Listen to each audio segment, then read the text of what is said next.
าทุกคนที่นี่เรื่องหลากเริ่มใส่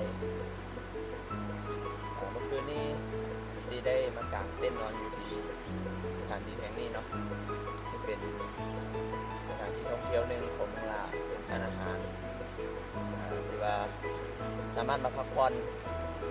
มาสร้างสรรค์มาแคมปิ้งอยู่นี่ได้เนาะสตีมักสถานที่แบบนี้หลายแล้วก็รู้สึกว่าได้สัมผัสกับวิถีชีวิตแบบเก่าๆคือมันเป็นอย่างที่ว่าอธิบายยากนะว่าการใช้ชีวิตแบบนี้มันมีความสุขสำหรับใครนะตื่นมาแต่เช้าเขาเห็นแม่น้ำเขาเห็นป่าไม้เขาเห็นภูเขาเขาเห็นสายหมอกคือเขาได้ความบริสุทธิ์เขาได้อากาศที่สดชื่นปลอดโปร่งที่ว่าเป็นมิตรปลอดเขาสุดเลยแต่ก็ยังมีวิถีชีวิตแบบเก่าๆก็จะเป็นการไปมาหาสู่ระหว่างประชาชนบ้านนี้บ้านนั้นก็จะมีหัวเห็นควายที่ว่ายังลงเล่นน้ำอาบน้ำในตอนเช้าสำหรับแม่น้ำที่สันติอยู่นี่ก็คือผมมองว่าแม่น้ำพาดนะแม่น้ำพาดเพราะว่า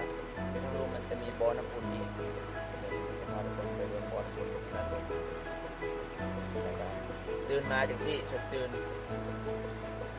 อากาศดีๆมีหมอกบวกกับแสงแดดอ่อนที่จะอาบน้ำก่อนแล้วก็จะกินข้าว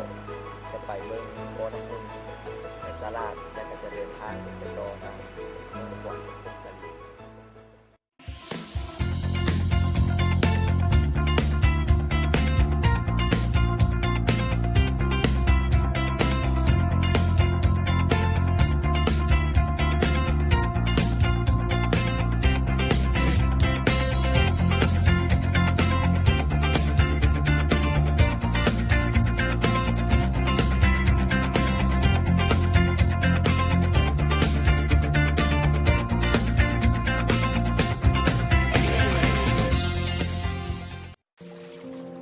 นี่พี่น้อง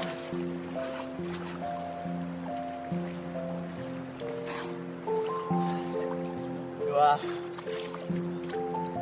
อากาศดีน้ำก็เย็นดีถือว่าได้บรรยากาศที่สุดยอดอยากให้ทุกคนเนาะผู้ใดที่ว่ามาเมืองลาวหรือว่าการไปไกลมาทางเมืองลาวนี่ก็คือสามารถมาเวที่นี่ได้เนาะคือท่านสามารถมากราบไหว้วัดพระเจ้าสิงห์คำซึ่งเป็นวัดที่ศักดิ์สิทธิ์ว่าจะมีประชาชนคนลาวอยู่ทั่วทุกคนแห่งที่ว่ามากราบไหว้มาสักการะบูชาจากนั้นก็จะมีพี่น้องคนไทยที่เป็นให้การศรัทธาหลังจากที่มาวัดพระเจ้าสิงห์คำแล้วท่านสามารถเดินลงมาเห็นสถานที่แห่งนี้เนาะสามารถลงมาในการพักผ่อนมีตู้ไปนั่งค่าบริการแล้วก็มีอาหารมีเครื่องดื่มเนาะบริการเต็มที่ตอนนี้สติคอโตอาบน้ำแล้วก็เครื่องเพื่อที่เดินทางต่อกัน